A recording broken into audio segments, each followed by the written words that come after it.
If you upload videos to YouTube, you're running into one of two major issues, which is what Davie504 with his 13+ million subscribers has now run into, and we're going to talk about it today, which is issue number one. You are getting false copyright claims, meaning people are claiming the monetization on your videos, and if you so dare to fight them, sometimes it results in you getting a strike on your channel. 3 strikes, your channel gets deleted. That's pretty scary. And the second issue is that right now we are in the great suppression on YouTube, so meaning the reach for your videos is not what it once was, aka the views on your videos are getting crushed. Today I'm giving you a lawyer's reaction to Davie's video. YouTube is shutting down my channel. Be sure to subscribe right now and let's jump into it.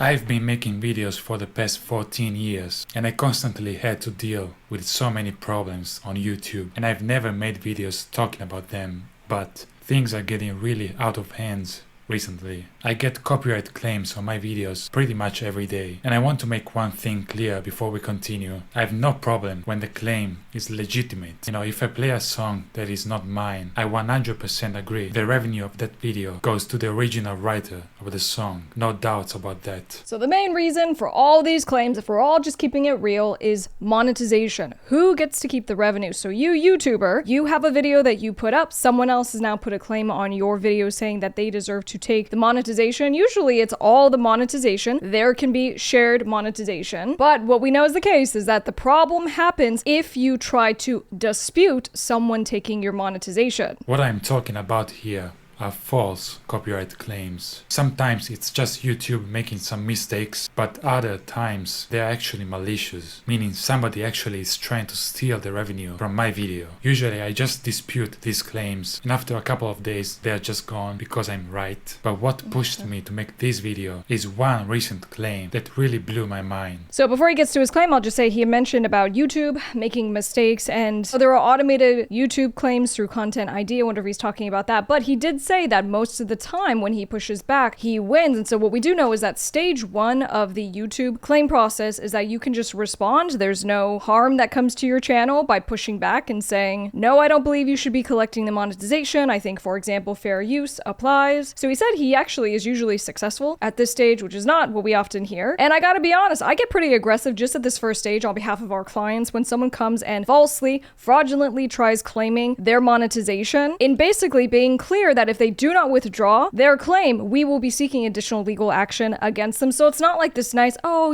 I think it's just fair use, I think you misunderstand. Like, it's not a nice response, because the majority of the times, these claimants are not even abiding by, in most cases, the law. Years ago, I played a bass version of Moonlight Sonata from Beethoven, and that piece has been in the public domain for centuries, not years, literally centuries. I put a lot of effort into arranging it for bass, practicing it for days and weeks. It's not easy to play at all, and guess what? It got copyright claimed. What? It was claimed by a music label that apparently owns all the music in the universe, but obviously that was an error, right? So I disputed it, like usual. The result of my dispute? Rejected. After reviewing your dispute, this name, who is this, has decided the copyright claim is still valid. Who the f is this? And you know what's the best part? Because I lost the claim, I actually got a copyright strike. That's much more serious, because you can have unlimited copyright claims and still be fine. But once I get 3 copyright strikes, my channel is gone, terminated. Seriously, this is insane. I'm still gonna fight it, of course, and I'm gonna win 100%, but it is just scary how easy it is for random people to just copyright strike anything. And I'll say in that case, if you're using something that's in the public domain, that means there's no copyright. Very important here. If you're using a piece of classical music like Beethoven's Moonlight Sonata, there's no copyright protection. So anyone can do that song. They can do For Release. That's another very popular classical song. And so it's one of two things. Either someone puts a new version into the copyright Content ID and they go, these melodies, the composition, it's all mine. That's not true in this case. Or on the flip side, you have people who are manually filing these claims, which is where it's even worse and actually a violation of the Copyright Act to file a false copyright claim on a YouTube video. I get so fired up about this stuff. Imagine a bunch of people just decided to all go copyright strike multiple videos of one channel. They could just take down entire channels out of nowhere. As a creator, there is really no way to prevent this. before it's too late. But the thing is, I can afford to deal with these problems because I'm lucky enough to be a big channel, but if this happens to smaller channels, they are screwed hard. And if this happened to me, it's 100% happening to smaller channels too. It's just very demotivating. Right now I'm working on my next video, which is gonna be 100% copyright claimed. So make sure you stay tuned for it and watch it ASAP, because you never know what's gonna happen next. Might be the last video you see from this channel. Just in case my channel disappears out of nowhere, I'm also on Patreon and Cameo.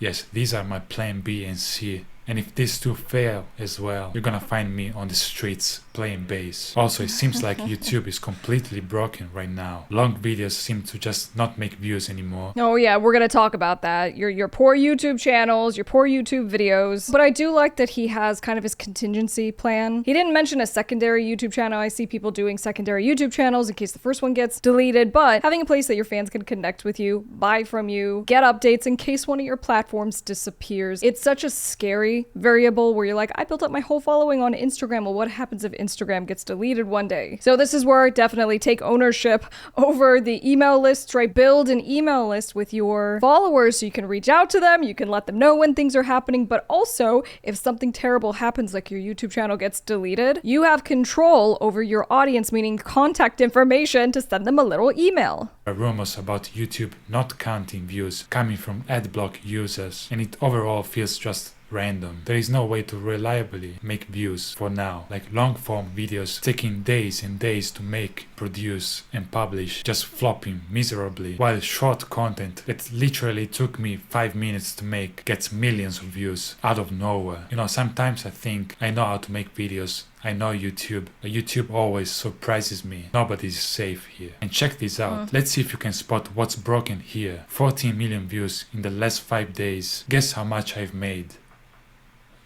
Almost $10 USD. YouTube is not broken at all. I can't tell you how many videos I've seen from different content creators on YouTube just saying that their video views, their reach has gotten crushed. But one thing I did like that he said is he goes, I'm a big channel, and so if this happens to me, it's not as big of a deal as if it happens to a smaller channel. And in fact, that's very generous of him to say, because arguably he could say, well, I have this huge channel that I've invested so much in, and here we are with as many subscribers as he has. And so him just being sympathetic to anyone of any size of channel, this is your effort, this is your livelihoods in a lot of instances. And he also mentioned how demotivating this can be. It's like, you know, it's tough enough to come up with your concepts and then sit there and record them and brush your hair for the day, whatever you're doing to get prepped for your videos. And then in some cases you take days and days and days, and I know some of you content creators are taking months and months and months to make one video. It is tough out there. If I randomly get 2 more copyright strikes, I'm gone. And this is not the first time this happens. It happened in the past as well. And I've always won the past claims, but you know, you never know. And YouTube being broken right now was the last straw. I had to make this video. I just had to say something about this. That's about it. All right, so what can you do? I've been actively covering these different creators and the ongoing copyright strike issue. Please watch those videos that have fair use language in them so that you know what literally to file when this progresses to that scary stage 2. But what I'm saying is, you know what, the pro tip here is on stage 1, where you just file your initial response if in fact you think that there is bad faith. Someone does not have a basis to be claiming the monetization. What you're doing, let's say, qualifies for fair use. You need to make it clear to the claimant that you intend to assert additional legal claims if they do not withdraw their improper copyright claim on your video. And the other pro tip is always make sure to push back. If someone is improperly filing a claim on your video, a lot of content creators are scared and they do nothing. Let's not do that. Fight for what is yours. I'm top music attorney, Miss KRYSTLE. I'll see you on the next one.